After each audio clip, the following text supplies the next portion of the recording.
And we're live. Hello, everybody. And welcome to a special thing that we're doing because we're on a bit of a time crunch. So,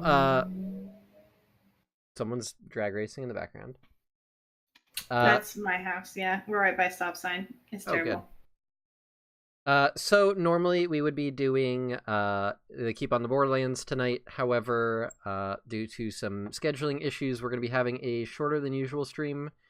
So we decided to do a little bit of preparation for the upcoming campaign that's going to take the place of the Keep on the Borderlands, called Rise of Heroes, which is going to be DM'd by me. Yeah. And these three poor fools get to be my guinea pigs. I mean, players. I'm gonna die TPK. again. Quite possibly. TPA. TPA. Wait. Total party annihilation. I was gonna go with arrest, but those are both good. I think I like arrest best. I mean, getting arrested is definitely a potential thing if you do something stupid. Yeah, that's... Yeah. I personally like Apocalypse because then we ruined this world. That is also an option. And then we need a new one. So I'm going to preface by saying that this campaign, Rise of Heroes, is a old one that I ran when I first was a DM a couple years ago. I have since revised and redone some things, including the map. The map that you can see right now was not the original. I, since getting the pro membership for Incarnate, was able to redo it in a more HD organized fashion, including the hexagon design, which is for travel. So yeah, we're going to do kind of like a session 0 thing. We're going to talk about the characters that are going to be in the party, talk about a little bit about the world, expectations, etc., and so forth. That being said, I'm really bad with these, so I don't know where the fuck to start. Cool. All of us looks at Nat. All of Hi. us looks at Oh, Uh, looks at that. Why don't we introduce who we are as people or as people, characters? and then what we're thinking about for characters? Sure, that works. In that case, then why don't we start with you, Nat, since you are first in the line of pickers? Sure. I am Nat. I'm a person who DMs a lot, so this is a little odd for me because I don't don't get the opportunity and the gift of being a player as often as I would like. So I'm excited and probably gonna put too much effort into this. I'm currently thinking of doing a bard-ish character who's gonna be bard from the go out from now, but currently is mostly warlock. Who is a eulogist, collects the stories of the dead. That's interesting. Oh, I'm also a half giant. Currently thinking half frost giant. It'll be fun. Yeah. All right. We're gonna have a lot to talk about, you and I. Yeah, I bet. All right, and Pi. Hi, I'm Pi and I will be playing. I have a name. It's Drizella. I'll be playing Drizella, the half-elf rogue. Oh, hang on. You actually have a name. I could put it on the overlay then. I do have a name. Okay, so hang on. Let me go assign that name in your thing. How the fuck do you spell that name? Drisella. Okay, Drisella. Yep. Cool. Got it. And you're a rogue? A rogue? Rogue. Cool. And undead. Hi, I'm Undead. I'm the Babby D&D player. And I'm going to... You were going to say you were super young. No. No, he's just El Babu. Are you a 12-year-old barbarian? Yes. Oh, that's what I should do. I should make my character 12. Mm-hmm. That'd be great. Not 12, 12. After what we've discussed, Undead, I don't know if that would be a good idea. No, probably not. I am looking at playing a Fire Genasi barbarian. I like it. So I guess in terms of doing this whole session 0 thing, probably helpful for me, and I should probably get a notepad actually so I can take some notes on some of this shit. What kind of expectations do you guys have for me running the game? I never want to meet Santa Claus. Agreed. Seconded. All right, so I'll addendum 1, no Santa. On a more serious note, though, That is a serious note. That's a serious note. I just wrote it in bold lettering. Unless we get to kill him, we don't want to see it. Undead, stop it. Don't make it easier for him to justify it. I'm not smiling. You're smiling. I know. I want to have a lot of fun. All right, so fun. Uh-huh. Yeah.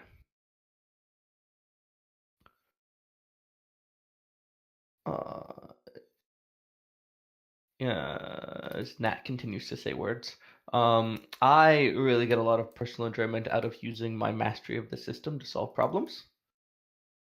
That doesn't mean that needs to be the focus, but that happening on occasion is fun. So not metagaming, but using the system to your advantage. Yeah, like I like to. I mean, I guess on a certain level, I like some tactical play. Sure. Whether or not the rest of your party adheres to tactical play is another story. Oh, they can go goof off and make bad decisions all they want. That's just part of the problem solving. I mean, I'll put it this way. The first party that I ran through this campaign, they nicknamed themselves #TeamBadDecisions. Fun. And that was just a universal blanket across all of them. So I wish you luck. I mean, that's fine. And like, I intend for my character to make some bad decisions too. I mean, hey, bad decisions are a very subjective term. I also They're like the best D&D decisions, though. Often. The decision, I want to jump onto that dragon, is the best. Always dumb, always fun. I don't know. I've seen some crazy grappler builds in Pathfinder. It is worth mentioning, obviously, this is going to be in D&D 5e. Oh yeah. That's good. Oh no. I've been building for Pathfinder, my favorite system. Well, more for people that may be watching, even though I don't think there's anybody actually watching right now. So, meh. It's me. There's a few. Mine says we got 8. Oh, fuck, yeah, you're right. I think Whoa. Carnage is in here. Oh wow, there's more Bye. people. I mean, I think I'm 2 of them because I have it up twice. But, Wait, are people typing in the chat? I'm not seeing anything in the chat. Let me reload. Okay, no, they're not. Okay, because I was afraid that. Hold on. Hey, I'm watching. How dare you? Oh, Kyle's here. Hi, Kyle. Now Hi, things are Kyle. occurring. Hey, if anybody wants to suggest a name for my half frost giant eulogist bard, I'm open to suggestions. Grinsby.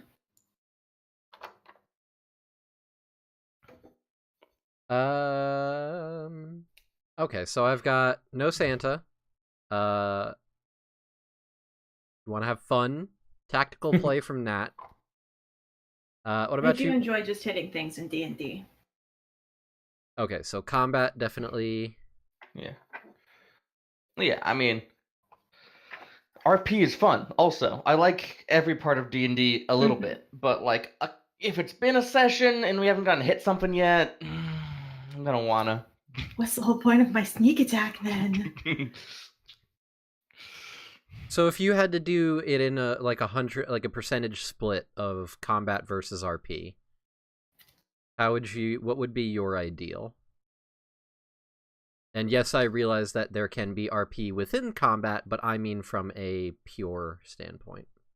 Undead, why don't you answer that question? Yeah.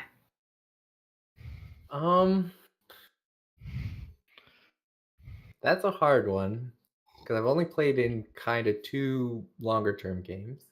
In the one we have lots of RP and combat in the usual Monday night stream. And then the other one is a lot of silly stuff and usually only 1 combat a game, a session, 1 little combat a session. sometimes a big one. I really don't know exactly what I like yet to give you a good approximation on percentage. But I If you like had them to both. guesstimate. Probably like 60-40 combat over RP. Would be my Combat guess. over RP? Yes. 60-40. Okay. I mean, also, that's interesting in its own right because it means that it's going to be encouraged to experiment with it a little bit, which is fun. Thing is, too, is a lot of combat is going to be based on what you guys end up doing. Because, like, I can throw potential encounters, but if you guys end up talking your way out of it, then encounter avoided. Well, that's the beautiful thing about combat being one of the core aspects of the system, is it's often very easy for a character to opt into combat by punching someone in the face. Right, unless it's, something that's less than communicable or sentient to a humanoid degree. Yeah. Or going, we would like to heal the ogre. Yeah, stuff like that. Carcrack is a beautiful soul. He's a flower. I love Carcrack. Alright, so what about you two? I have 60-40 from Undead. What about the rest of you?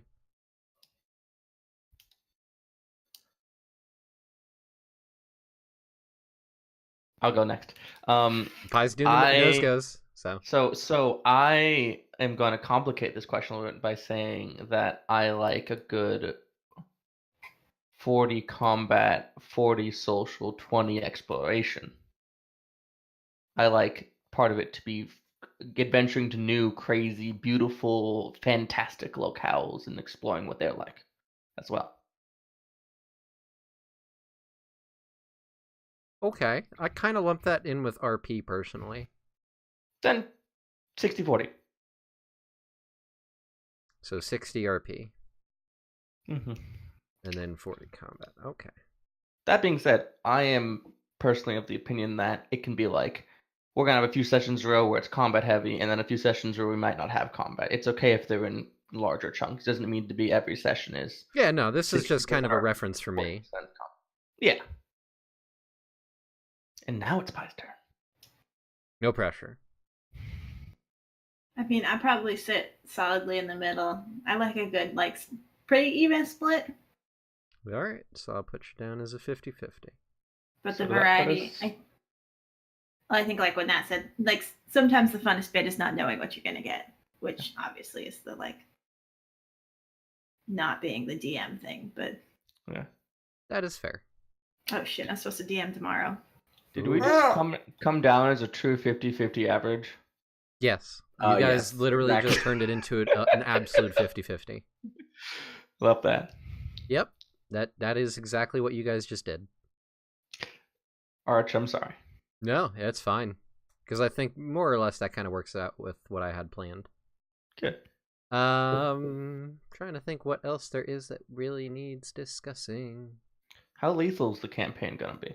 Lethal? Yeah, is it reasonable to make dumb decisions and expect to not die? There is a certain level of maneuverability in that regard. It really depends on where you are and what you do. Yeah. I mean, it's in a classic sense, it's how heroic is this? Is life cheap here? Well, or is it are we heroes? And the idea is the story that we carry crawls through eventually. You are supposed to be upcoming heroes. Based on how things pan out. That being said, death is very much on the table. The best way I can explain it is that not every enemy is going to be something that you will want to fight. There will be parts where there might be an enemy, kind of like in an MMO situation. You might walk into the wrong zone, and there might be bad guys a lot stronger than you. A perfect example. You guys are starting this campaign at level 3. If you told me that you walk into the Land of the Giants, I would tell you, okay, you're walking into a really bad place right now. Guess I'm not starting there.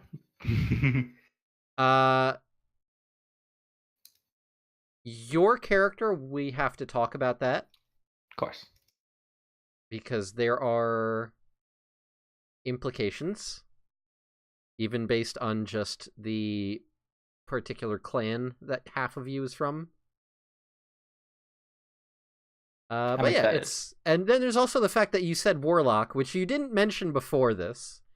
So, I'm planning on that being to get kind of the darker flavor, because there's not really a bard archetype that covers, like, being obsessed with death very well.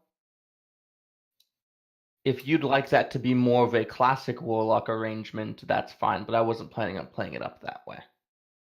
Well, do you want it to be? Because usually the way I handle Warlocks is you have a patron, and usually they want things. Who it is and what they want is kind of up for debate. But if you don't want them to be a big part of the story, then I can absolutely rescind that. I'll think about it.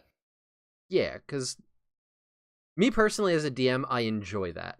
I like there being... Like, I love Warlocks for that plot hook ability, because it's just built-in plot hook. You could just be like, oh, you're a Warlock, are you? All right, let's see. Let's look on my list of who wants stuff. I had a friend DM say once, they're like, man, I hate DMing Warlocks. And I was like, they're so easy. That's like the fun part. Because then when it's like, you have an ominous dream, and you're perfectly lucid for it, it's like, oh shit, alright, well, I guess shit's going down. I don't know, I tend to play patrons as a, like, in the past thing. It tends to be my trend. Like, this happened, past tense. I don't know, there's something weird for me about taking something that's, like, the source of their class features and making it a player in the game's chessboard.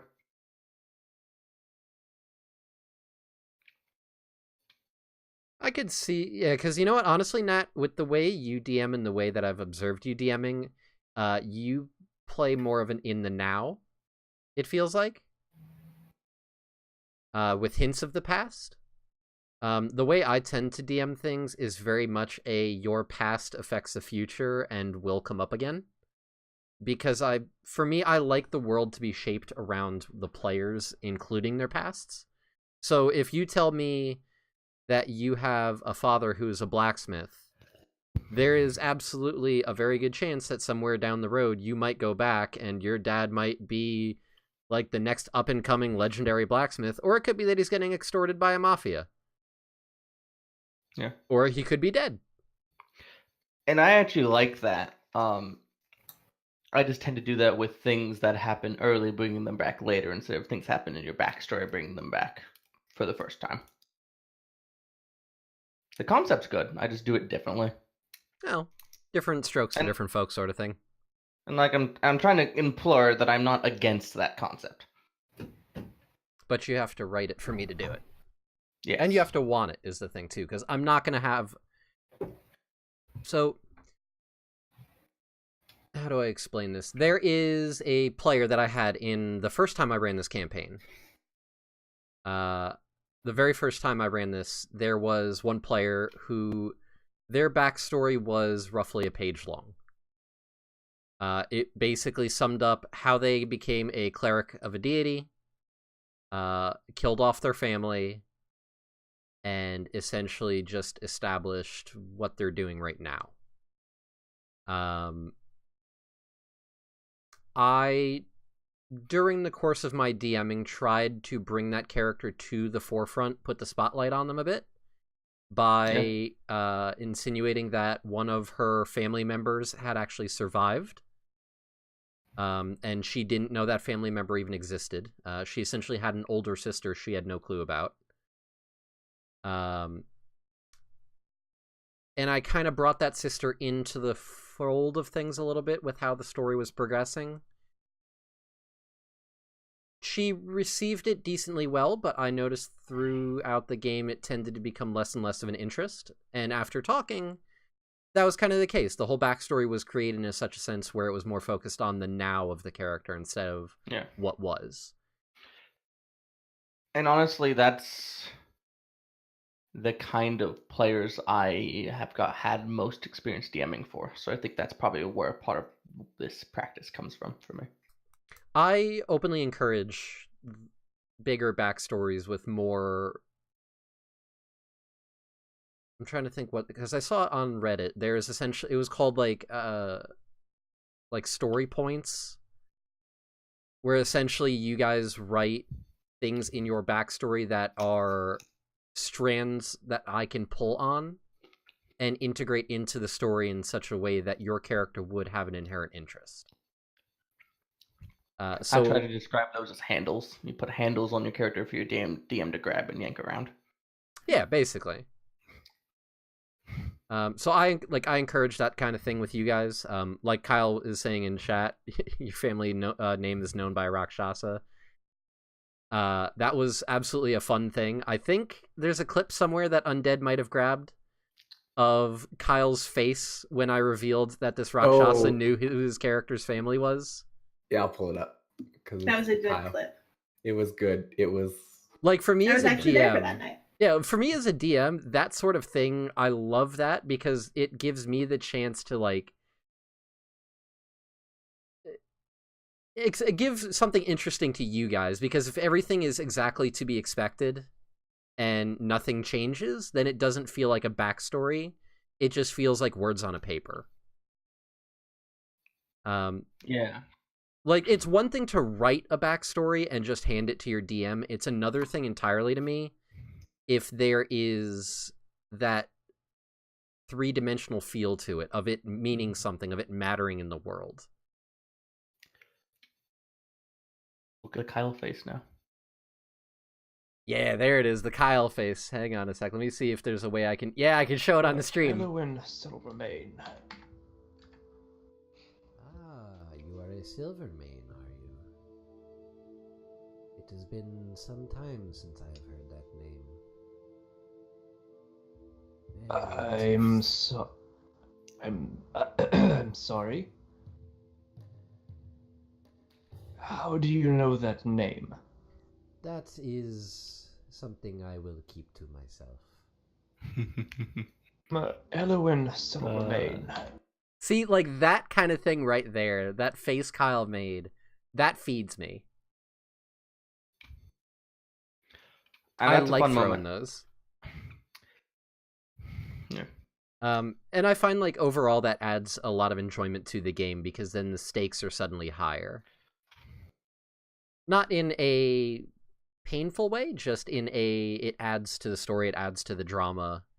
It helps your character to care where they might otherwise not.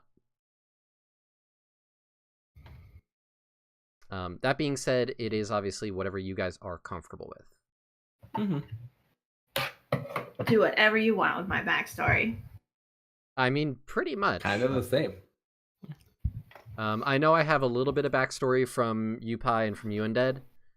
And from what you guys have given me so far, I love it. I hope that once it's all written out and set in stone, there is a lot more hooks for me to grab. But I know, Pi, at least for yours, there are a few in there that I caught already. I like to be, I think too, because D&D involves so much improv, I like to be a little vague with backstory stuff. That way, like, more room. Yeah. But, like, truthfully, anything you see in my backstory that you, like, want to tweak or change, not even necessarily in a concrete way, but just, like, you don't actually know any of this like you thought you did. I purposely create my backstories to be like, okay, whatever you as the DM want to take to incorporate, go for it. Yeah. One of the best parts of DMing is not just telling a main story, but building individual stories of the characters within it. Exactly. And that's kind of what I focus on. Well, and, like, I have never played with a DM who, like, was ever particularly interested in character backstories beyond, like, getting your character where they are. So yeah, my other game it was kind of like we kind of did backstories, but after a little while, it kind of didn't matter anymore. So this is kind of the first one where I'm writing like a big backstory. So That's happened sometimes. completely new for me. I think That's when hopefully you guys will enjoy it. I bet we will. I just started another game and I gave my DM, I was like, yeah, my parents were murdered, but I don't know by who, and I've been chasing them for like 15 years, so do whatever you want with that. Mm-hmm. That's a fun one. My parents are not dead in this campaign. Don't kill them, please. Yeah. Why would I do that? Them first. Yeah. In Dragon Heist, my character was native of Waterdeep and came back upon learning that her family has been basically erased, and her entire family estate, because she was a noble, was sold off. And the only thing she has left as inheritance is this green potion that she hasn't drunk yet and don't know what it does. Nice. The DM has yet to engage with my family's blacklisted aspect yet, and I'm a little disappointed, honestly, because I thought that was a pretty sexy hook. Mm-hmm. It depends on the DM again with that sort of thing. Yeah, and like I empathize with like published adventures because it's hard sometimes to work, especially certain backstories, into published adventures. And personally, for me as a DM, that's why I don't do them. Yeah, I'll play in them, but I will not DM them. Yeah, homebrew adventures let you engage with the characters your players make on a much higher level. You can make an entire campaign out of your characters' backstories and what those characters want without going in with any plot ideas at all. And I've done that before, and it's still fun. That happens with my first homebrew game that I did. I guess the only one at this point. But it was just like one of them was like, yeah, he loves Cthulhu and like Lovecraft. So it's like, well, now there's a cult trying to bring this Eldritch Abomination into the world. Let's go. I would definitely say so. That's like that sort of thing. Just it creates goals for the character too. It's one thing if I just say, all right, there's a general plot, give yourself a reason to join it. It's another thing entirely if your character is going along with ulterior motives besides that, because then it just makes it easier for the character and the player to get involved. It's one thing to just be playing the character, it's another thing to be the character. Like Kyle is saying in chat, and any good RPG podcast is good because of the characters, not because they're running Giant Slayer. You could run the best story ever, but if the characters are not likable, then there's nothing for people to grab onto.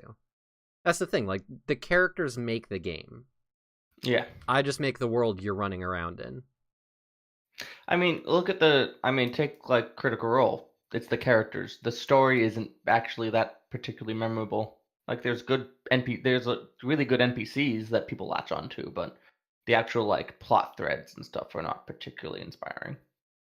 Some of the plot threads, like in the Critical Role Season 2, are created by the players. Yeah. The player just said, here's a Ford.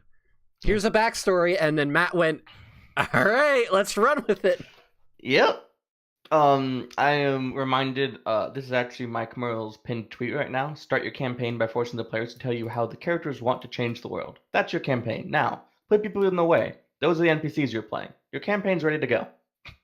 That's a pretty good one, actually. Yeah.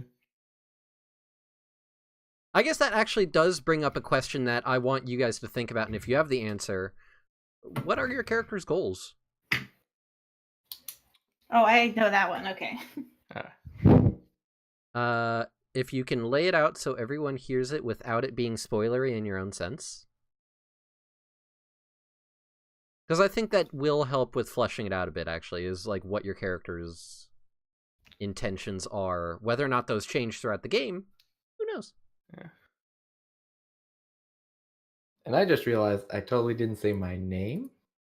I just assumed you didn't have a character name, but if you do, I'll type it in right now. I totally did and did not say it. Go for it. Bas Gilfira. I put it in chat. Alright, so I'm just putting in Basque. Yep. That's with the Q, right? Okay. Okay. Not. Deep in the Bask Roll20 like chat. in the sun. I checked the Discord chat and Okay. the Twitch chat before the Roll20 chat. Same.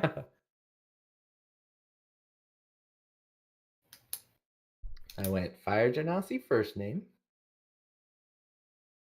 So who wants to go first in giving me a general idea? I think I've already said this, but going to the fire plane.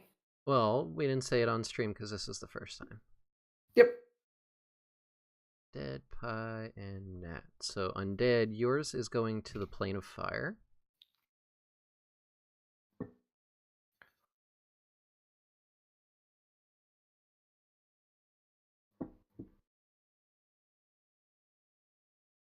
Alright, what about the rest of you?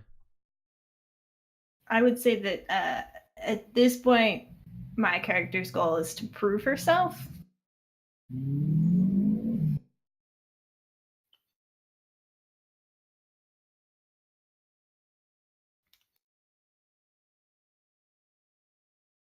I like it. Quest to find their place in the world. Nat, what are you thinking? I have a long-term existential goal, which is be remembered, have a legacy in some variety, because he's obsessed with the stories of the dead, so he wants to be among those stories. So you want On to a be a more- memorable person. Yeah. Yeah, on a more immediate right now level, I want there to be something else, but I don't have that yet. I mean, honestly, that Maybe. in and of itself is a very powerful motivator, I feel like. Because there are definitely people out in the world, even now, who their goal in life is to be someone memorable, someone of importance. I want to say there's something that I haven't generated yet that is like some piece of history, some notable person that he really thinks is important and that more people should know about. Maybe a person, maybe an event, probably a person. And I haven't quite gotten there yet. Maybe some sort of injustice that my character views has happened. Not quite Certainly an certain yet. option. Yeah, I just have to actually make the content of that goal extant. Makes sense. There are definitely parts of this world's history that are forgotten to time or never were recorded.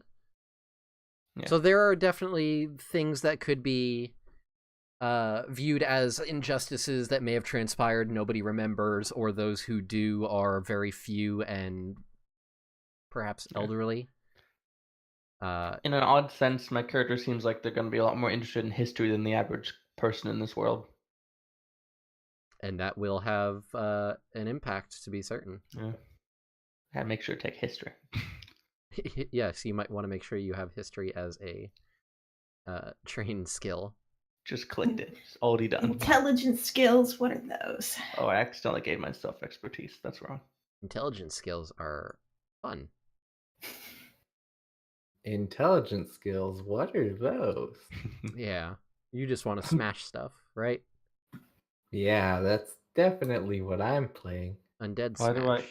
Why do I get the sense that this is sarcasm? Why would you say that? I don't know. Stop metagaming. D8 meta damage. Boom! Have you seen Titan's Grave? No.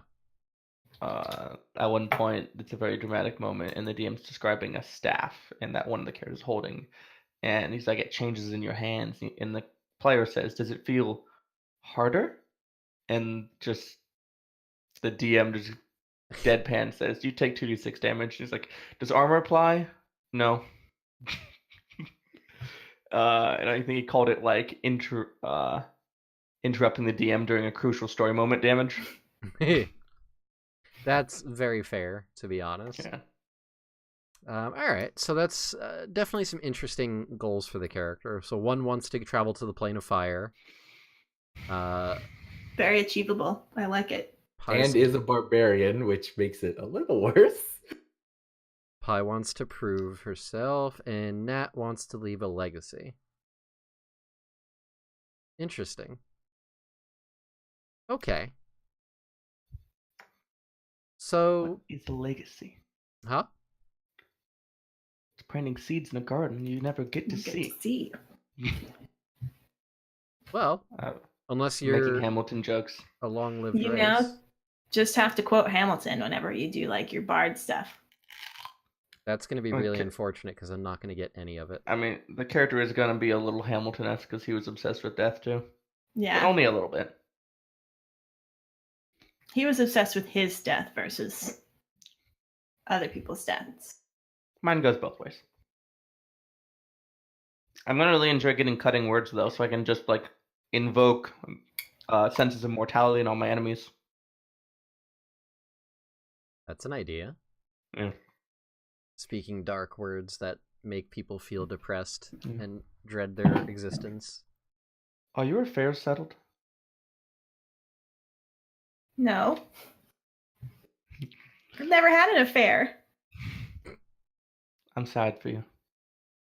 Roll to reduce the attack. Unfortunately, I have to wait a couple levels to get that. Yeah, I mean, you guys are starting at level 3, so at least you'll have, like, the basic kit. Oh, and like my character's gonna come in with tricks and tools. It's just gonna be a little behind the standard straight bard progression. Makes sense.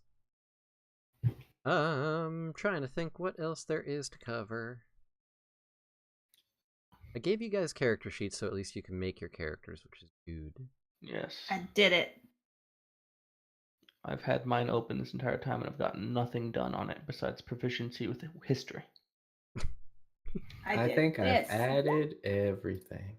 Ah, damn, that one. Ooh. Poor first What? roll. It's rough. I crit! Of course. For Produce 8 flame. damage. Tasty. Okay. How do you do sneak attack in Roll20? I will actually show you on the stream, because it's actually something that's probably helpful. Oh, wait. That's weird. If you want, I could just show you on your character sheet, Pi. Do it. Drizella. Alright, and then I could show this for everybody, because a lot of people on that use Roll20 actually don't know. So if you're looking at a character sheet, It's a lot of characters. it's a lot of folders. Oh my. I have a lot of things prepared. That's cool. There is a gear next to the character tab right here. You click on that, it brings you to like the settings page. There's a thing at the bottom called attachers. If you Damn. edit and hit add, you can essentially do this where you name it sneak attack. Well, I think there's a druid in this party. No, there is no druid in this party. That is a fire genasi thing. That's like so, my least favorite D&D word. so if you set sneak attack, and then all you have to do is do... Genasi? Yeah. I'd say Genesee. I said Ganassi, not Genasi. Did you? Her- You do double left bracket, and then at level 3, what is your sneak attack damage? 2d6? I think it's 2d6, yeah. So then you do double left bracket, 2d6, double right bracket. And then all you have to do is where there's the checkbox for offense, you set that. And then that way, if you turn that off and go back, anytime you do an attack, see? So I rolled a natural 1. Fuck you, Roll20. It rolled for your damage, and then on the bottom, it has the sneak attack damage. There you go. Damn. Another now one. No, that was 19 you hit. Oh, It was a that one was on the one damage. You rolled damage. 1 on the Okay. damage. That makes more sense. That is far less bad. Man, That's some pretty sweet Roll20 tech you got there, Arch. I know the character sheet mechanically very well. I just don't know the lighting stuff like you do. Because I haven't tinkered with that much. I Okay. tend to focus on the things based around showing things to my players. I tend to do that a lot with handouts and portraits. I've enjoyed some handouts too. Handouts are fun. Like the current handout that I have available for you guys. Well, we have a And handout. then the Uh, note. I'm The guessing. note. Show to everyone. Ooh, Ooh. To Uh, whom it may how concern. mysterious. Yes, this is essentially the plot hook, the beginning plot hook for the campaign. I will zoom it in so that you guys can see on stream. I have heard tales of your adventures and wish to hire you for a special job. In the center of this content is a town called Valnor. You might have heard of it. There have been rumors of a dragon in the area. I wish for you to go and steal from this dragon's hoard. In return, you may keep 50% of all profits made from this. You will also be allowed to keep one item of your choice from what you are able to steal. Obviously, this is no small task, so there of course shall be others. Should you accept my job, then you are expected to immediately go to Valnor and meet the other members of your party just south of the town. Good luck, your generous benefactor. And for some reason, I could not read that one sentence properly. That is all right, Nat. You did good. So that is the only handout I have currently to give you guys. Though there are other things I have in reserve.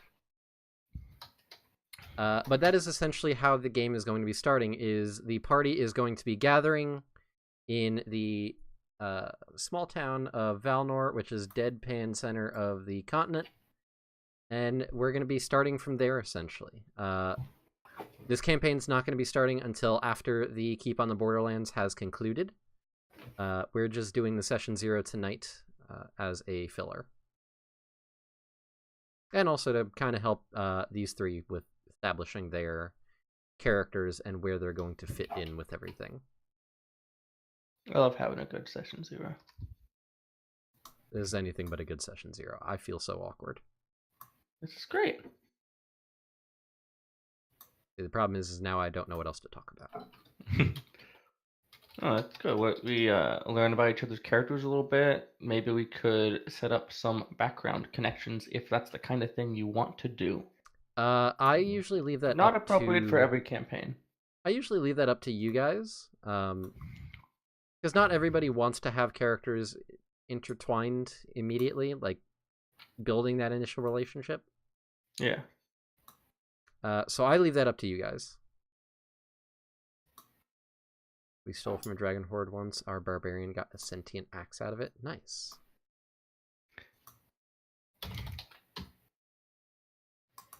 No one knows my character. She's new, wee bab. I would agree with that based on what I know of your character, Pi. Everyone's being so secretive. I'm never this secret about my I'm characters. literally the rogue. I mean, but like, I'll still share what my character's about, but then say you don't know about that in character, so the other players can like have that in their mind. That's just me. But where's the fun in that? You gotta have surprises. Excuse me. That is one thing, actually, mentioning sentient weapons that I should clarify. So, magic items and such are not super common. There are definitely storefronts that will sell items. Most of the time they will be pretty meh. All of the really good stuff is almost non-existent and very difficult to find. That being said, I am doing what I do for pretty much any of my campaigns that I DM. In that there will be a artifact item for each of you. That is something that I just inherently do because I think it is a very fun mechanic that I like to put in my D&D games. Each of the artifact items, for those of you who don't know, in previous D&D games I had done it as well. It's basically an item kind of tailored to your character specifically.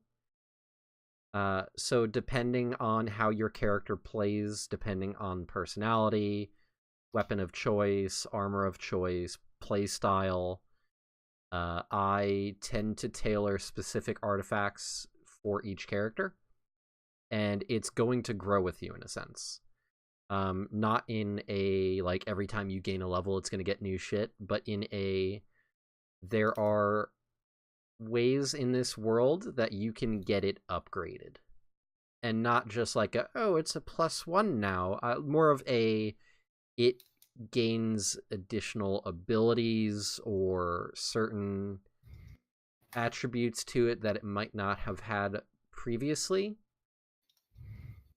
So basically they're going to be like your one legendary item, and it kind of grows into being that legendary item.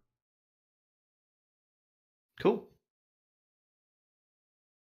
So as a perfect example, in the prior campaign I was DMing, there was the whole magic items, the Bright Steel, that I had Kyle, Neil, and Onyx playing in. Neil's character being a kobold chef bard. That sounds fun. It was a very interesting character coming from Neil, as usual. His artifact item was a dagger in the shape of a dragon scale.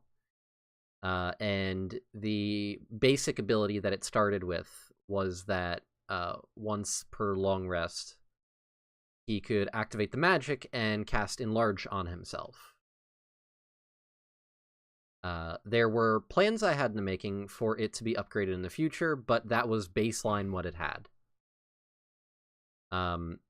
Kyle's was a wand that had the Glyph of Warding built in once per long rest.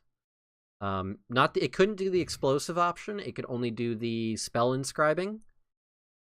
But even still, got some great use out of it. Kyle at one point had inscribed a glyph on a door to do shatter, and some zombies tried breaking open the door, and it fucking exploded in a big boom. It reminds me of the there's actually an option, feed option to the Eberron Dragon Marks to get Glyph of Warding once per day without a spell slot and without material components. Nice. And it looks tasty, because the big downside of Glyph of Warding as a player is it costs 200 gold every time. That's expensive. Yeah. I kind of waived that with the wand thing, because kind of bullshit. I think when magic items cast spells, canonically, like in the book, they waive material costs. Yeah. And I think in almost all cases, I don't think I've seen one yet that didn't. Yeah. Scrolls cost more to make if they have material costs. I think is how they compensate for that one. Makes sense. But yeah, so artifact stuff's going to be kind of like that. I'm going to be tailoring each one specifically to you guys. You're not going to get them right away, because I need to have time to feel you guys out as much as you're feeling out the world.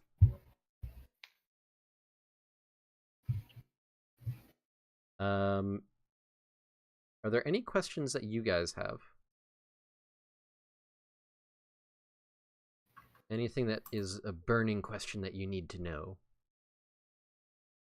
Could be about the world, and I can try to give you some information on what everybody knows basis. I realize there's a lot on this map, but if there's anything that stands out, I can clarify. Do you know anything about Valnor? Valnor, I'm going to be giving you guys a big rundown of it when we start the first session, but the basic knowledge that pretty much everybody knows is it is a relatively new settlement made within the last about 100 years. It was essentially established to be a midpoint in the center of the continent as a trading post between the different peoples. And it is primarily established by elves and humans. So by this point, there are half-elves running around. But Cool. That's like the primary races that are there. There are others, of course, but those are the main ones. Being a trade city tends to happen. How far is it? Nope. Go ahead. Valnor is basically a political conjoining of the elves and humans.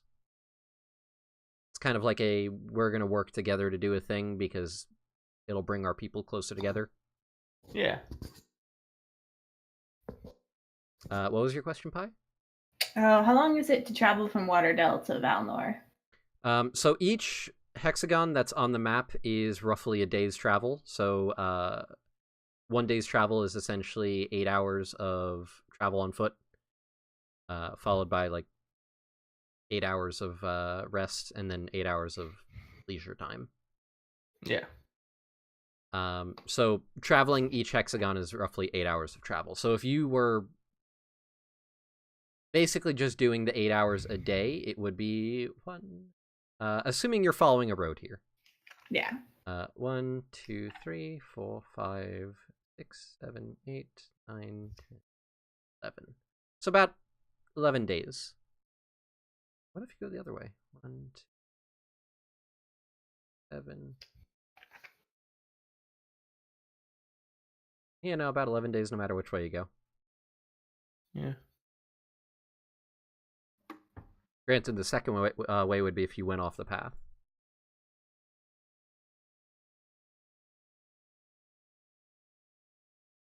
I like having the scale at days travel time. Feels good. It makes it easier to keep track of everything. Honestly, I wish I'd done that Definitely. on one of my other worlds mapping, because it was a big map effort. It would have made things much easier to calculate.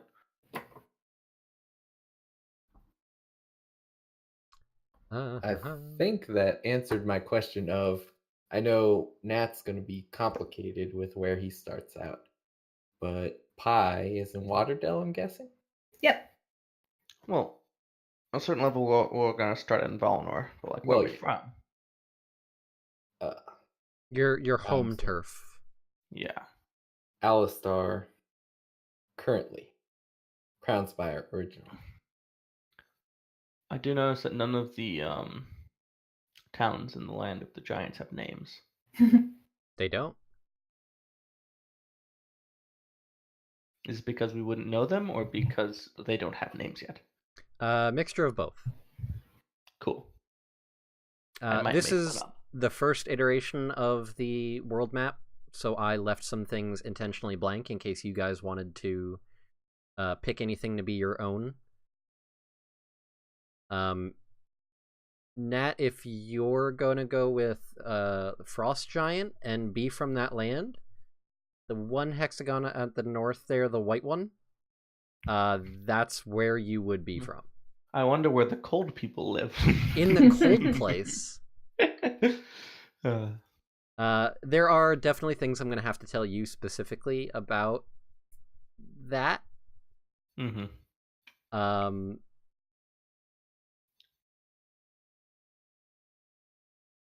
Most likely, because I'm kind of a history seeker on a certain level, most likely if there's like a capital for the giants, I would have traveled there to learn some shit at some point.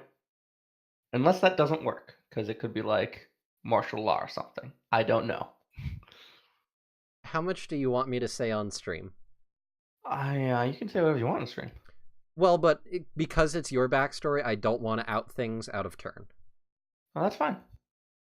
Nat's not a secret person. No. Yeah, Pi and Undead, you guys will just have to make sure you don't meta this shit. Yeah. I don't know anything, so And I let's can be do honest, that. there'll still probably be some secrets. True. So let me just start by saying this because this is something all three of you are going to know. Nat, you already know. I don't think I gave it to the rest of you, though. So the reason why the Land of the Giants exists is because I believe I said it 1,000 years ago. Yeah.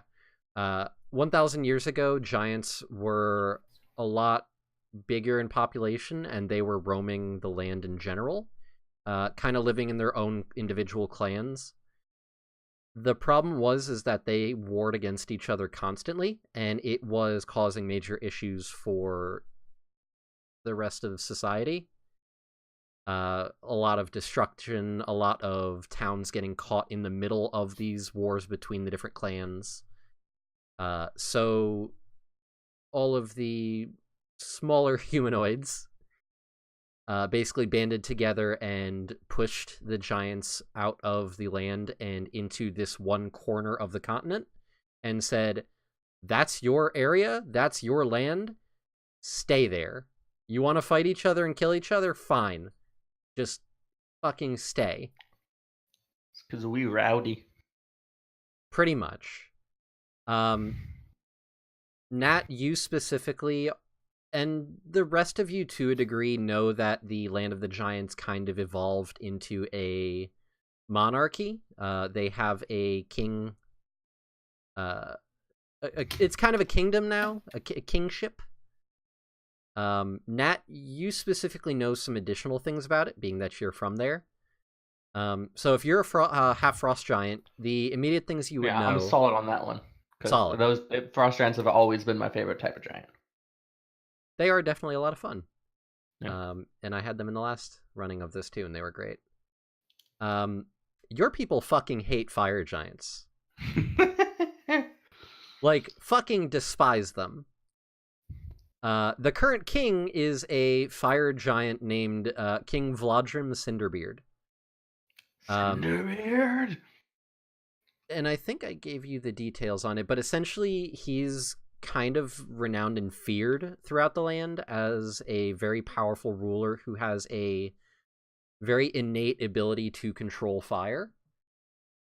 So people tend not to fuck with him. Your people, that being said, are restless and are kind of hoping to depose him.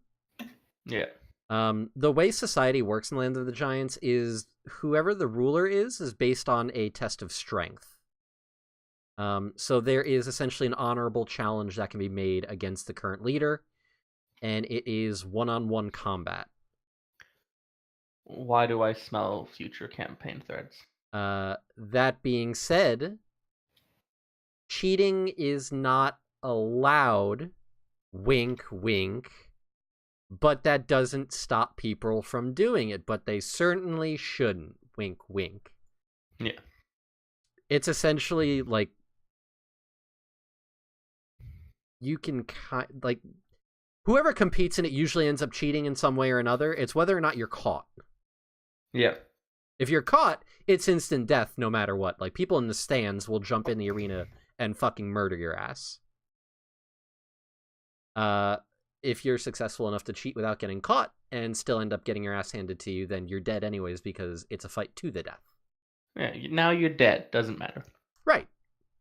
You're giants. That's what they do. And how does this? How much of the classic D&D giant or the ordening and that kind of stuff track on? Because there's definitely elements of that in the story that The you're what new? weaving. The ordening I don't know and what all. that is. So, in classic D&D lore, the really short version is they have a hierarchy. It goes hill, stone, frost, fire, cloud, storm, and they look down that way, and everyone else is small folk, and the ones at the top make the decisions to not fuck things up, and as you go down, they get more angry generally, and then every so often that breaks, and they get reordered, and that's when bad things happen with giants. Not quite to that extent. I didn't even know that was the thing, if that tells you anything. Yeah. The way that the Land of the Giants society kind of works is that the more intelligent and general societal ones are the Frost, Fire, Cloud, and Storm. Those four are typically... Anytime there's a king on the throne, it's pretty much one of those four. Hill and Stone Giants are kind of like the peasants of the land. There's a lot of them, but they're not well educated. They don't do much. They're kind of the farmers. Oh, poor stone giants. Hill giants, fuck them. But stone giants make pretty things. That's basically the way society works with them. Is the Hill and Stone Giants kind of got the shaft on everything because of the fact that they're not really allowed access to all the things the smarter ones have? But hey, that could be a potential plot thing. Maybe you plan a coup based on educating the Stone and Hill Giants. Maybe. And suddenly they actually are intelligent enough to realize that life sucks for them. Maybe I'll rise up the ogre folk and their legendary stupidity. I mean, listen, ogres obviously speak to each other in common. I don't know what you're talking about.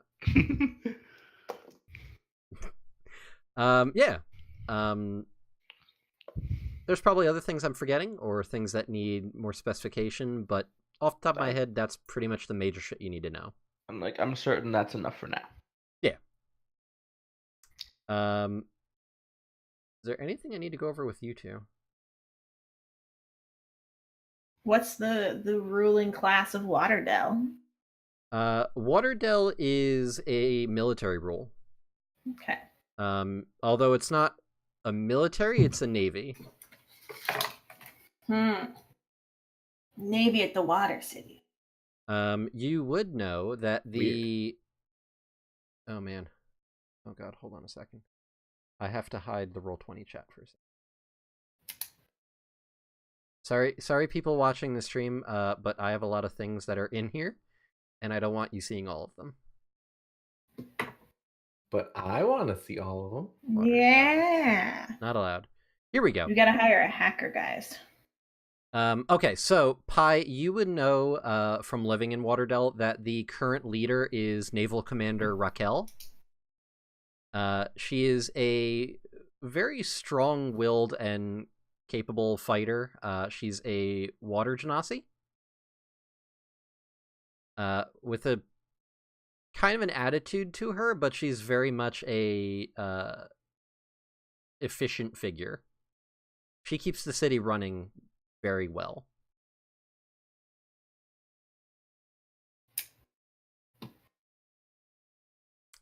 Alright, Roll20 chat back. Just had to hide because there were other character sheets there that you guys can't see yet. What about you, Undead? What about Alistar? What about it? In terms of like ruling things, like I know the university is there. Alistar is run by a council. A pretty small one, I think, if I recall correctly. It is essentially just 3 people that run it. I don't have the names because I never gave them character sheets because they didn't come up the last time I ran this. Okay. If I recall correctly, though, one of the council members is a representative of the university, since the university is essentially like the fucking heart of the city. Like, that's why people live in Alistar. That's why people go to Alistar, is because of the university there. Okay. Anybody that seeks knowledge, anybody that wants to be anybody, goes there. You have a burning question about your existence in this world. Probably not there, but there's probably a lot of other interesting shit. Okay. Beyond that... Any particular people that I would know, even if it's something you give me later, from living there for 4 years? Excuse me while I hide the Roll20 chat again. It's gonna be a meme in this group. I'm looking for giant names. Alistar. Andre. Oh no, So- it's in my notes. It's not in the Roll20. Oh man, fuck, I have to pull up my other set of notes. Hold up. Dun, dun. Complicated question.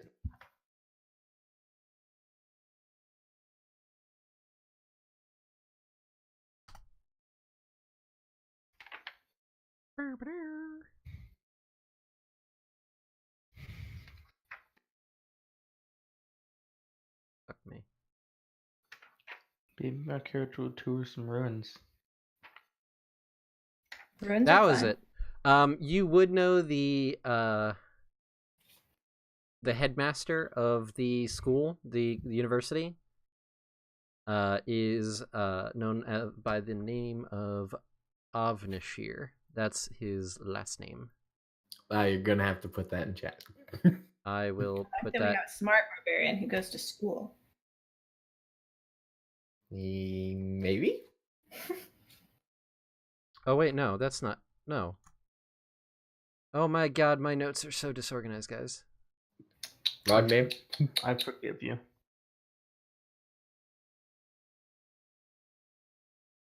Is the headmaster the same as the representative from the university or not? No, Okay. different people. Just wanted to clarify. How the fuck did I have this whole thing in notes and I didn't even have the fucking last name? Names are overrated. I almost went just to first name again. I'm definitely not hiding Roll20 again. Nope, definitely not hiding all of it right now. We should definitely just start keeping a counter on that one. Shots. Probably. Oh yeah, no, it wasn't that last name. Fuck. There it is. Holy shit. Okay, it's Xyloscient. Pretty name.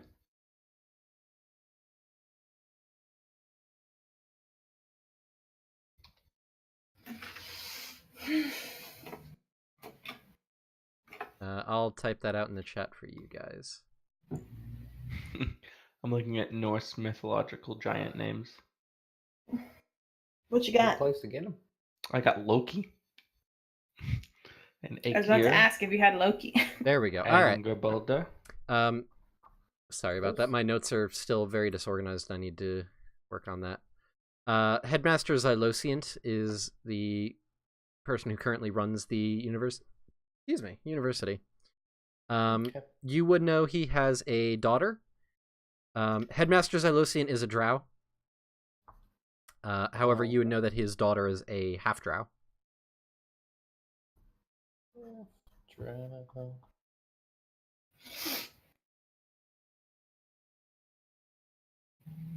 I had to make sure I had that all correct because otherwise a certain player from the prior campaign would kick my ass. Hmm. The half drow is Casey's character. Fun. I'm really glad they put in the half different types of elves in Mhm. Skag. That is one thing. The characters I had from the last time I ran this campaign are definitely going to be in here. Fun. I will make sure that they don't obviously take the spotlight or anything, but they Or- exist in the world because it's fun. So that is what you currently know. Headmaster Xyloscient runs the university. He's got the daughter. The only daughter. Only daughter. Yep. The daughter.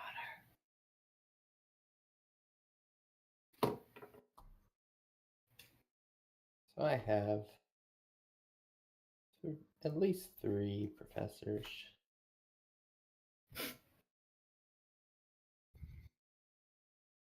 Depending on what you wanted to learn, yeah.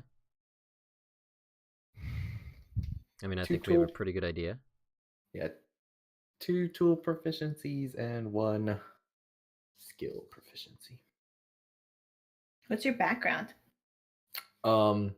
It's a variation of the, what do they actually call it?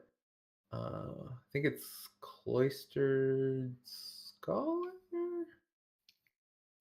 Can't remember. It's a sword coast one. Mhm. Yeah, backgrounds are kind of flexible in 5e, which is Yeah. nice. Yeah. Cloistered scholar. I can get you into the school.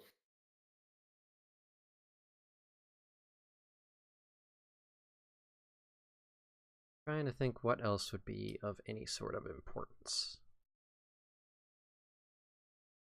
Your character Undead would how many years was your character in the university? 4. Okay, you definitely know then. Your character would be aware of rumors of people disappearing over time. Hmm. Not many, Mm. but enough that it's one of those things that people gossip about. Nobody you know. Unless you want it to be. I currently only have made 1 character that is in the school, but I'm probably gonna make some professors. Yeah, that's up to you. I'll even make them more. We'll play it by ear. That works fine for me. Yeah. And I then gotta- I gotta make everything for this character. Where are they from? What do they do?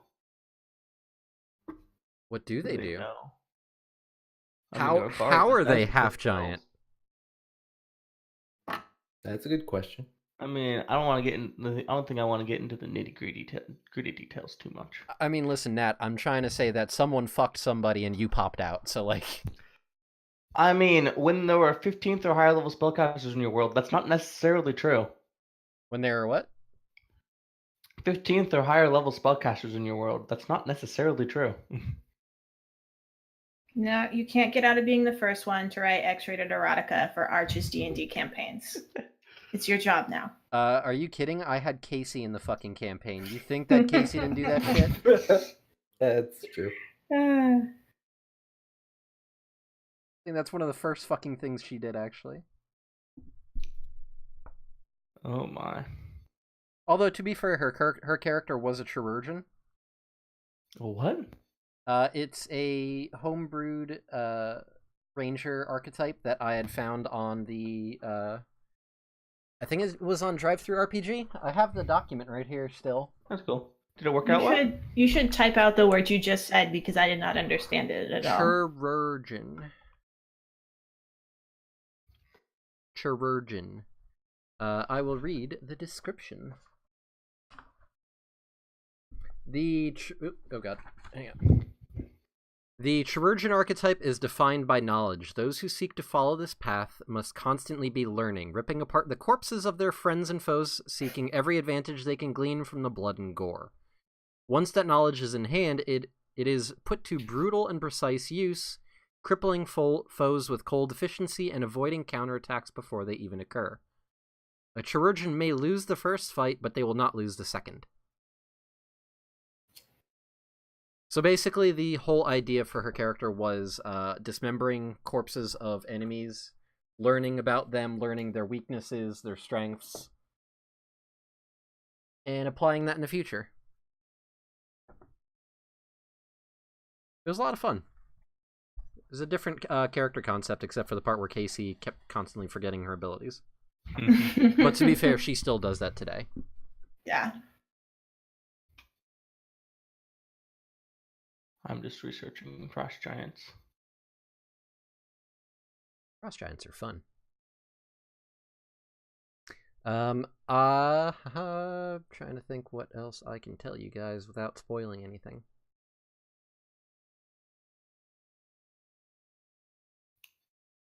Are there any, I guess, political issues that you'd come across when traveling across the continent, or? There are some, mostly in the way of just general threats around the land.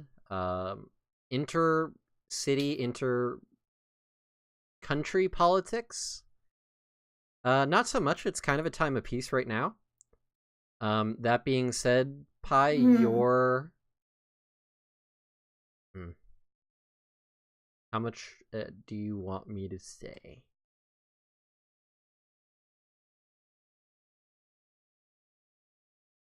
A little bit. The guild that you're in has a rival guild.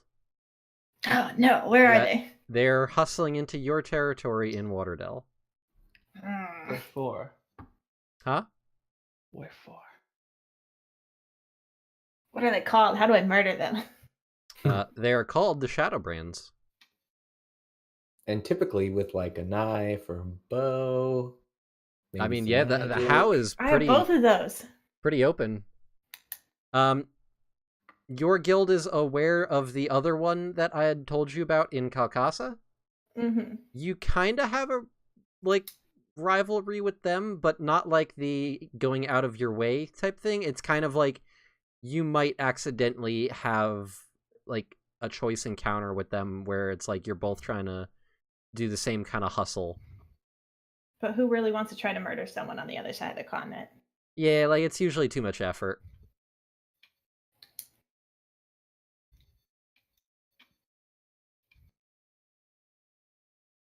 It is worth mentioning the Cliffstrider Mountains north of Alistar.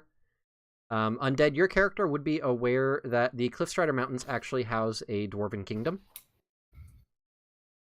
Cliffstrider I found them. dwarves. Around Summit Lake. Yep. There is a dwarven kingdom beneath the mountains. The path north from Alistar leads to a large stone gateway into the mountainside.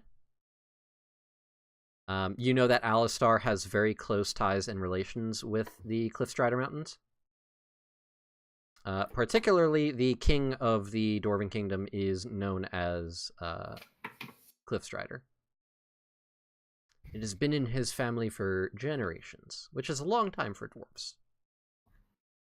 King Cliffstrider. Okay.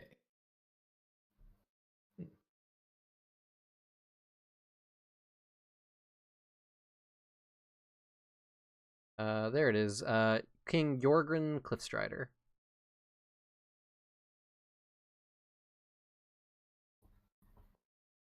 Okay. Do I have any other questions? What else can I give info-wise? General region-wise, Plains of the Baron fucking suck. Long winding dunes of sand, hot air and heat and wind, and it's miserable. And I don't care. Sanguine Swamps is generally a bad place. You know that it is rampant with gnolls that live there. I love gnolls. I too love gnolls. That's why they're there, because I had to include them. I thought Sanguine Swamps was going to be vampires or something. Being that you're from across the continent, I'm not going to talk about why they're called that.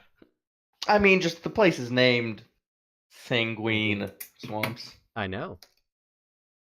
I mean, I'm from the land of the giants. I'm probably never even heard of that place. I mean, unless you've seen a map. I'm from right next door. What do I know about it? Do you want me to talk about it? Let's keep a secret. All right. Vampires relate slave lords with their armies of gnolls. Cool. No comment. I like that one. Let's go with that one. I think my characters literally only heard the name, and that's their immediate assumption. Sure. You heard gnolls and vampires. Gnolls and vampires, gotta put them together. That's the only vampiric gnolls. Yeah. Perfect. You know, go to the Plains of the Baron, and my half frost giant ass is gonna hate it. Druissa and the surrounding forests are kind of like a. Trying to think what the like a hermit town is the best way I can describe it. Like it's Druids. It's kind of, I don't want to say an Amish society, but it's very much that like enclosed society where they don't really contact the outside world.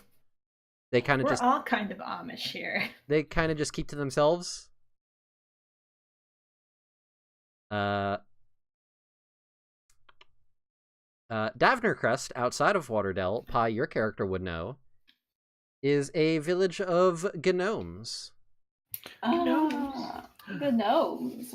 It is essentially a small town where gnomes have made their livings inside of trees, and may or may not be a few giant mushrooms that they live inside as well. I love it. Are these just the foresty gnomes, or also the rock gnomes? Both. Okay. They don't differentiate. They're all just gnomes. Show me those lesser known giants. I probably found where my roommate came from. You have a roommate? That's so cool. That's a gnome. I mean, yeah, if you're going to go to university, you obviously have to dorm. Mm-hmm. Yep. Says the guy. You would probably have more than one roommate. Says me, who went to fucking community college where that was not an experience I had. Same. Kind of wish it was. I feel like I would have enjoyed it more. Sarkalon, you would know, is probably the most prominent and well-off city in this land. Sarkalon is very much your stereotypical medieval fantasy city. Big keep, large towers that are guarding the walls, very much the typical like fiefdom-esque. It's exactly what you think it is.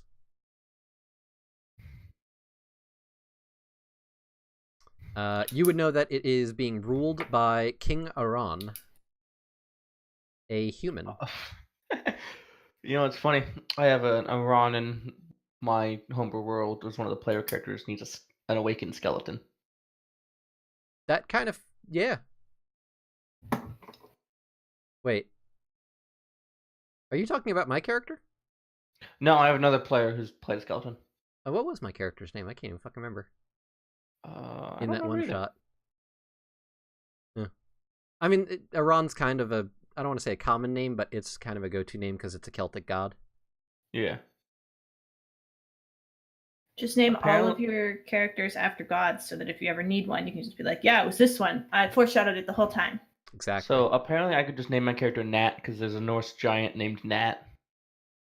Sounds good. I am Nat playing Nat. Nat. Spell it with like a G. No, Nat the No. Giant. Nat. No, It's kind of like actually, Andre it would the actually Giant. be spelt like not with a accent at Google on the O. Umlaut. Oh, Umlaut's the 2 dots. I don't Oh. know any of that shit. You're talking fancy talk to me right now. I don't understand any of that. Grandmother of Thor. A giant?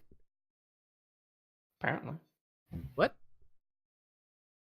Maybe just not a frost giant.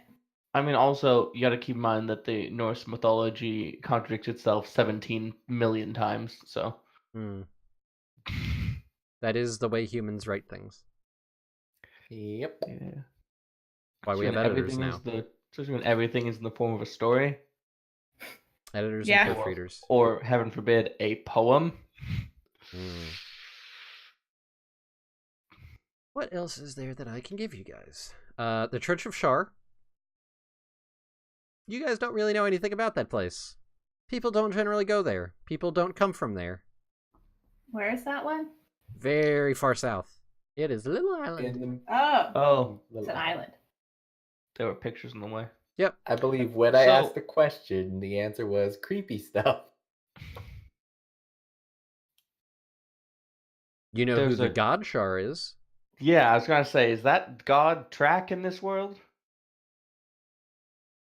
There are Like gods in this world. devouring and stuff? But like, is it the same God? It's the same god. Okay, that's because your God Shar could be different than general God Shar. God of death. Isn't Shar also like devouring darkness? Or am I thinking of a different God? You might be thinking of a different one. Death cult. Death cult. And At Shar least, was one of the. as far as was I'm one of the aware, Shar is ones. just a death-ish. There's a Yeah, few of there's- those. Death adjacent. If you go west on the road from Alistar, there's a little thing in a hex that kind of stands up along the coastline. Ping it? It's a little tower? Pew. Oh, yeah. That's where Santa Claus is, right? I'm Very right. That's such funny. a boring color. I Uh, can change my color. that's Yeah. I'm not going to talk about that one because that is not something you guys would probably know anything about. Okay. Yeah. I rode within less than a day's travel of it. Yes, Did you we definitely. see it from the road? Where were you coming from? From Crownspire, down the coast to Waterdale, down the thing to Alistar. But we're not in Alistar. We're in Valinor. Correct. But I came from Crownspire to Alistar for 4 years, and now I'm heading back that general Okay. direction. I understand now. Yep. You. It's his gap year. No, you wouldn't have seen it actually. Okay. I was just curious. Pulling up memories from like fucking 3 years ago. My worlds always have an emerald moving tower library, so if I put a tower in and don't refuse to describe it to my players, they always assume it's the Emerald Tower. And it's a giant library with all the knowledge and shit.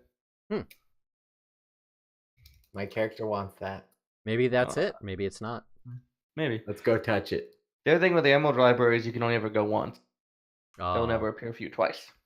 Ooh. Those are the worst. Although they did force that one once because they had people looking for it with somebody who'd already been there. And they used some magic and shit, and I was like, sure, why not? I imagine there are some shenanigan ways to get to that sort of place. Plane shift comes to mind. You'd have to do it twice, but you could do it. Mm-hmm. Uh, The real Speaking- dick move would be to say that the tower itself the interior is a demiplane. At which point you would need an attunement fork attuned to the Emerald Tower, which is a Yeah. quest in and of itself. That sounds kind of fun. unless you go in the first time and get it, Yeah. then you can just go back anytime. Yeah. Speaking of the planes and whatnot, the elemental planes exist. The Feywild exists. The Shadowfell exists. The other stuff, not so much. It's no Isgard? No. Oh. I can't be bothered as a DM to deal with managing the concept of that many planes existing. So I just kind of, like,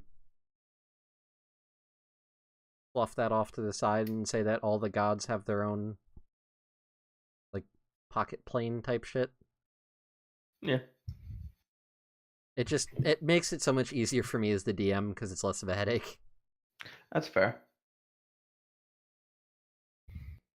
Otherwise, I have to have like a whole bunch of shit on like this plane is like this and this one's like this. It's like I can't. The words you're Especially- speaking resonate with me because we're running vanguards. I know. I commend you on doing it, but that is something I can't do. I can't handle that.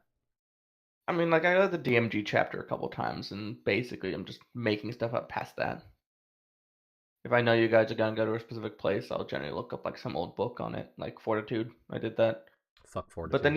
But even then, I took like half of what they wrote and made up the other half and had fun with it. That works. I mean, What these are all just else stories is- we're telling. It doesn't really matter if they're inaccurate, do they? It can't be inaccurate if I'm the one telling it because it's all my shit. Hmm. DM gets final say on everything. Everything. Everything. That's just like my take on it in general. Is that the campaign is a story being told. Mhm. If next campaign details contradict details that happened last campaign Right. in the same world, that's okay. It's another story. Stories Exactly. get things wrong. Are you guys gonna do voices? Probably. Yeah. Probably. Cool. I will try to expand my repertoire of NPC voices as I always do. I'm probably going to end up defaulting to a couple of the typical ones, like you're probably going to run into a lot of elves that are going to have the very eloquent speaking type of voice. It's what I do. It's not like I play a high elf on a podcast or anything. I mean, let's be honest. Is when we're DMing, I don't think most of us have more than a half dozen real voices we go and lean back on, Yeah. and then variations thereof. That being said, I am god-awful with dwarf accents, so don't expect me to do them. I can't do the stereotypical Scottish dwarvish thing because every time I do, it ends up devolving into this mishmash of me sounding like a fucking idiot. Yeah, I tend not to do the Scottish type stuff, but I will just kind of lower them a little bit and make them a little gruff. Yeah, like that sort of stuff I'll do where I'll just start talking really deep when I'm a dwarf sort of thing. I think just adjusting your register is so much easier than actually trying to do accents. Yep. I mean, in some places it's kind of needed. Yeah. It's just one of those things. My favorite is to just do the most obnoxious accent I can for like the one shot. Like, here, you're gonna talk to the shopkeeper for 2. Let me just sound the worst I possibly can with this accent. Hello, I'm the shopkeeper. Well, You want some candy? Oh my. Worth mentioning, fuck the alignment system. Don't you dare fucking do it. I'm chaotic evil. I was about to say chaotic evil. Chaotic stupid. I think that's every character, so yeah. That's basically every D&D character ever. I mean, I don't mind alignment as long as people understand that this is a tool to describe your character, not a tool to prescribe what your character should do. Eh. Still don't like it. Hmm. I mean, perfect example. Hi, you're in a land of lawful, and those are agents of chaos. Okay, well, I mean, the lawful people are kind of being shitty, so I guess we're Yeah. chaos now. I guess we're chaos, because fuck these guys. Hey, go murder these 40 orcs, half of which Half are of babies. non-combatants. Okay. I know back in Oh. original D&D that was an acceptable thing. Nowadays, though, I don't want to murder I have to admit, babies. there is a certain amount of an assumption that you kill orcs because they're orcs in original D&D. and then there's now where, I mean, well, why do those orcs have to be the main bad guys? And that being said, this is a bit of a mild spoiler, but the orcs really aren't the main bad guys. There are like legitimately bad things in there if you delve deep enough. Sure. Oh, I figured.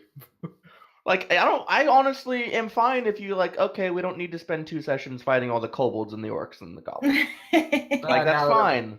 Now that I'm level 5, it'll be like Yeah. 3 I mean, rats. Sure, there's a ton of Okay. them, but like we can go fight the real bads. An ancient black dragon. Ooh. Spoilers, we're all dead. You know how much That was- damage an ancient black dragon's breath weapon does? We would all die, Yeah, even if we Even though- succeed on the save. and they rolled really bad. We pretty much just died. Guaranteed. They're fucking like CR24 or some shit. 21. Oh, close enough. 15 d8 acid damage. Averages to 67. Yep, we would all die. I'm down. Actually, no, 67, so if I failed... No, actually, I don't think that would be negative max for me. Oh, shit. Oh, it wouldn't be negative I- max for me either. If they rolled badly, I could still be up. Yeah. If I be shape first. That is Yeah. true. Oh yeah, beast shape. Just I'm gonna take this pile of hit points and add it on top of mine. Yep. And also, not right now, but if you gain a level to 6 undead, you can use your sorcery point to get resistance to acid. Yep.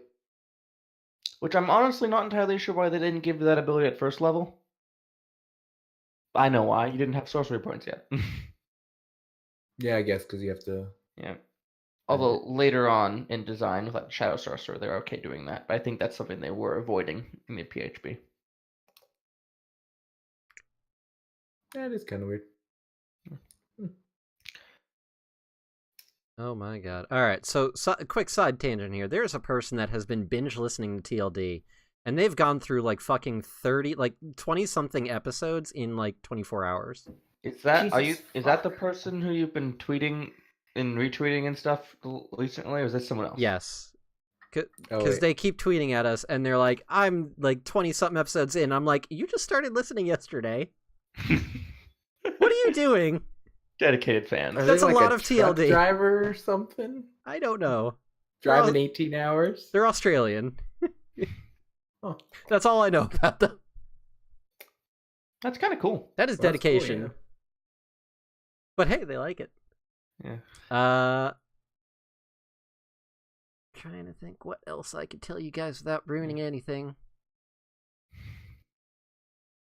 So magic shops exist, but the good shit you gotta go dive into a dungeon for, or steal it, or something like that. Pretty much. So is the really low level magic things like really common? What might you see someone like using a wand of prestidigitation to clean their house, or is it just more like they're around because they're weak? Here's the thing. So me as well, I just showed it to the stream, so I might as well show it. There is a website I use called Weak Magic Items for 5e. And I absolutely adore this website. If you guys have the stream open, you can see it. I can put in what type of item I want, like armor or trinkets, and I can put whether or not it has properties, and I can tell it to however many to generate, and then I'll look through. So like this one, a Gracious Wizard Hat of the Night. The bearer may cast Spare the Dying once per day, and the bearer gains a +1 bonus to stealth checks. Requires attunement. It's an uncommon item. Ooh. That's an uncommon item. Okay. I guess common items are really weak, so I get it. Like I use this website a lot when I make magic items to stock a shelf in a magic store. Because these items are not super fucking crazy, but they can be some pretty cool shit. Mm-hmm. Yeah, it contains 1d4 unreplenishable charges of the jump spell, and then the bear gains a +1 bonus to wisdom saves. Seems pretty cool. So typically, anytime you guys go to a magic store, it's probably going to have a lot of shit like this. Give me the jump one. I love the jump spell. There may be other magic items that I might stock the shelves with if I think that that location having it would make sense. Yeah. But it depends. Like Waterdale or Waterdale? Is that right? What about Waterdale? Oh, I was thinking, and then I said Waterdale, and then went, wait, is that the right name? Like Waterdale might have like some water breathing stuff or something like that. You're more likely to find that there, yes. Yeah. That's cool. So weak things are fairly common. Yes. Cool.